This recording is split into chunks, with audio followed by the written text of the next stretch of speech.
I needed to remove the flesh from the bone.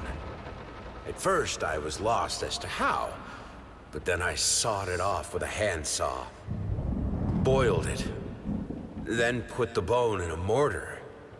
I had to get one, obviously. This was not something I'd done before. Finally, I mixed the dust with some white paint. It made for a lovely undercoat.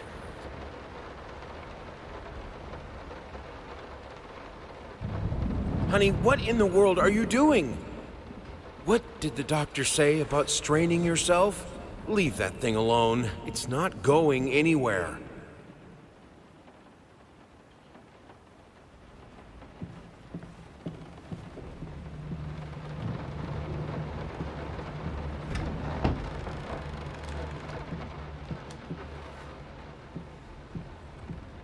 Hello. It's about time for us to talk, don't you think? I mean, I've seen you in my house so many times, and yet I could never find the courage to face you directly. Not until now. No, this is private. I had the most beautiful dream last night. I dreamt he came to me, embraced me, loved me, as he once did. But we both know that while I dreamed my silly little dream, it was you he really lusted for.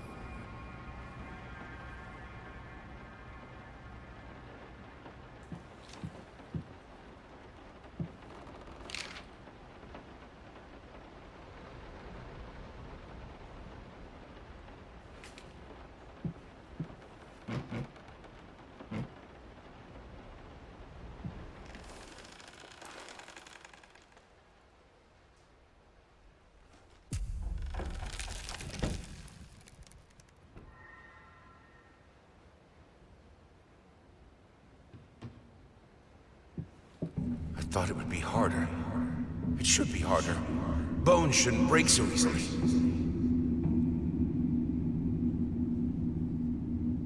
I needed to remove the flesh from the bone.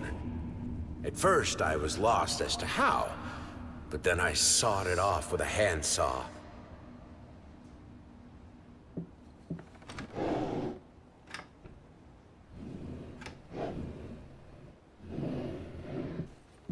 Their life started to fall apart. Everything he touched turned to rot.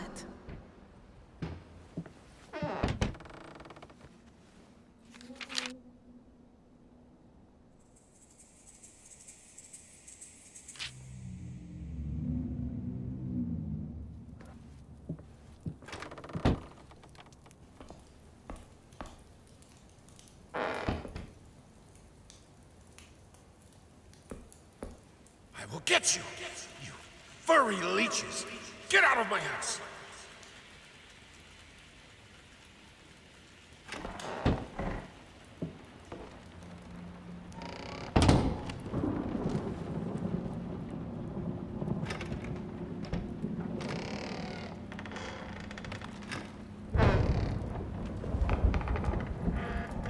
Blood is thicker than water.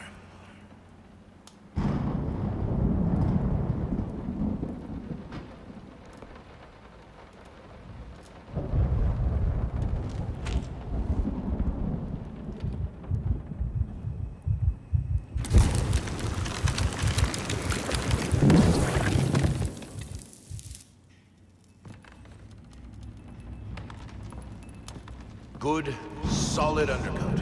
A primer that will hold it all together so it doesn't rot.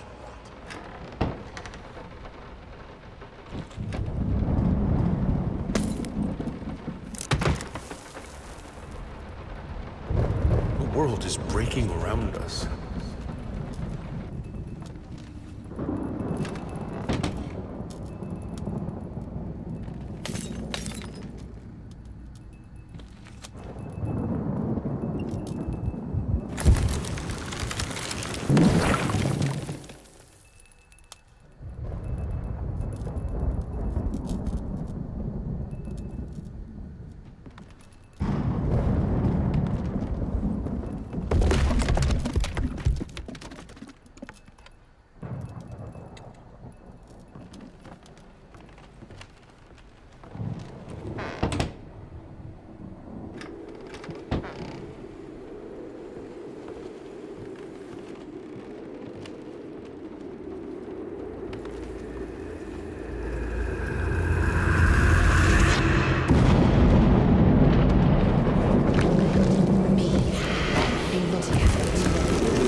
Don't leave me.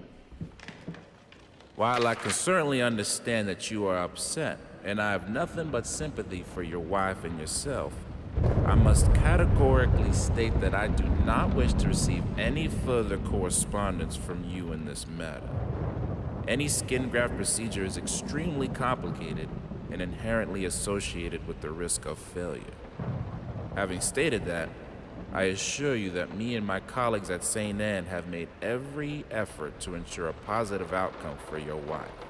Personally speaking, I believe we have done the best job possible considering the extent of tissue damage. You are, of course, entitled to your opinion, and I can certainly understand your disappointment. What I do not understand is how you seem to think writing hateful letters to me, or my fellow doctors, will ameliorate the situation. As I've already stated, I can certainly understand you've been under a lot of stress as of late, and thus I will not press charges if you refrain from any further correspondence. Let me make it absolutely clear that I will not tolerate any further threats aimed at my staff, my family, or myself. If you wish to seek psychological help, I can have my assistant provide contact information for several specialists who would be more than competent to help you get through these hard times.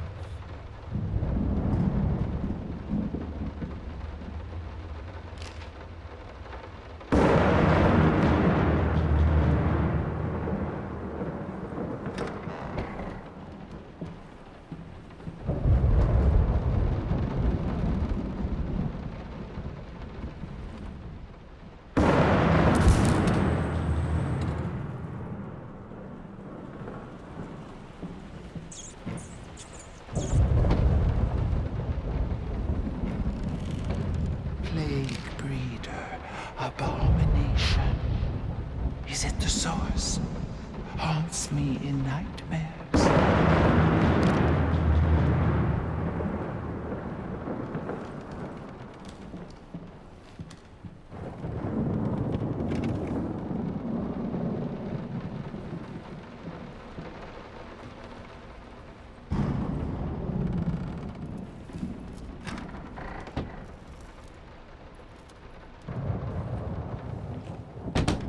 I'm terribly sorry for your inconvenience, but we've seen no fluctuations of power in your area, and see no issues in the neighborhood. And since you didn't allow entry to our electricians, we cannot help you in any way.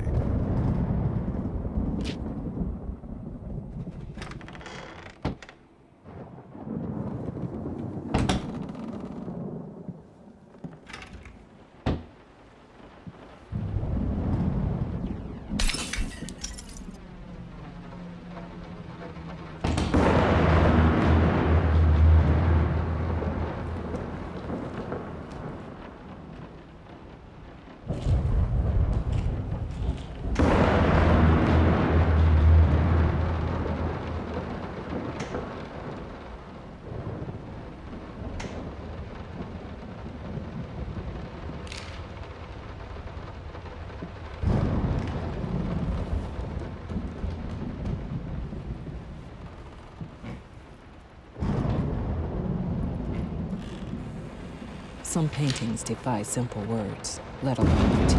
A basic knowledge of the subject is an absolute must if one is to even try taming them. Babyface is one such painting. This art anomaly draws tens of thousands of mediocrity enthusiasts and Sunday abstraction aficionados. In reality, it looks like a result of a week-long art marathon of a not very well-adjusted painter locked in a dark basement. Leaving aside the horrible execution, the painting excels in a hideous.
Put it between the books.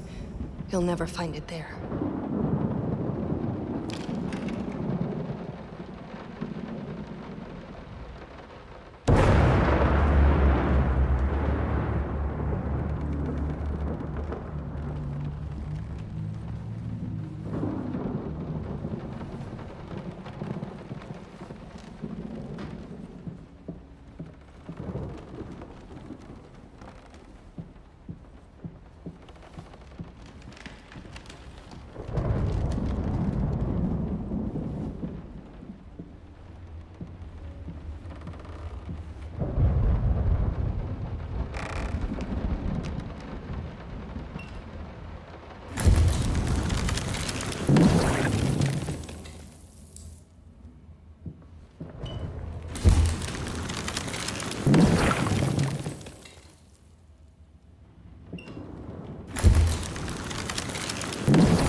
Look at him, wading through ashes. Such determination, such blindness.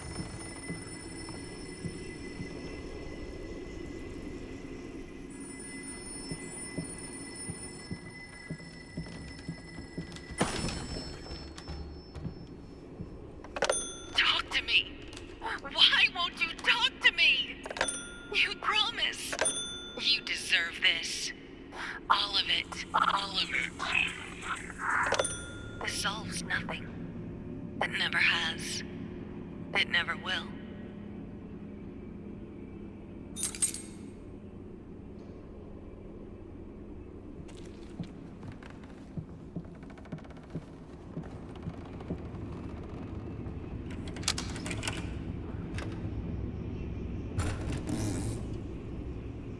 Silent floaters. They clog the drains. Fur in the water. No baths for me.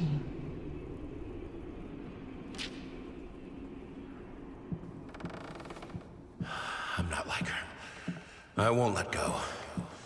I won't let my passion decay. I can't. I would never. I will finish it. If I am to be honest, I can't say your letter was unexpected. Numerous colleagues have informed me that you had previously sought their advice in this matter, and while it is perfectly understandable for a patient to demand a second opinion, I would think 16 concurring opinions would be enough. Still, out of respect for you and your wife, I have examined the case thoroughly, and I have to concur with my colleagues. Involuntary muscle spasms are not uncommon with patients who have suffered burns as severe as your wife did. What you refer to as a freakish grin or an unnerving yelp, though many would find such expressions hurtful, could indeed be manifestations of nerve damage. The other symptoms you mentioned do not seem to be physiological, but rather purely psychological in nature. Traumatic events can lead to severe stress, and that is nothing to be ashamed of. As to your demand that we fix your wife, you have to understand that what she went through cannot be undone with one simple procedure. It is a long, arduous process that will require all your strength and support. please feel free to contact me or my colleagues should you wish to discuss a long-term rehabilitation program.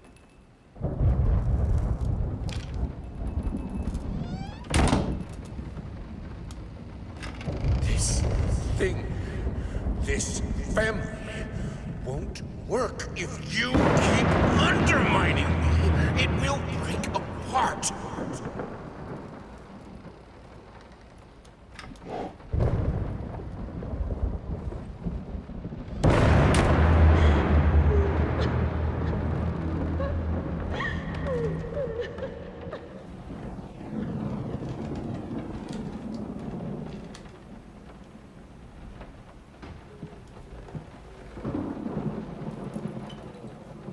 It's all your fault.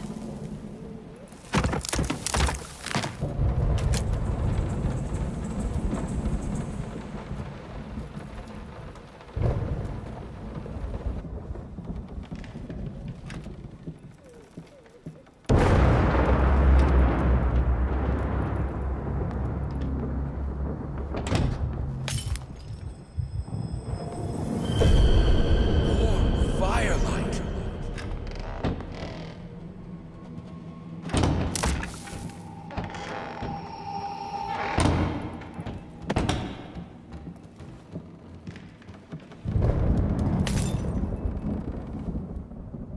You put more and more locked doors between us, but it's my drinking that ruins the family?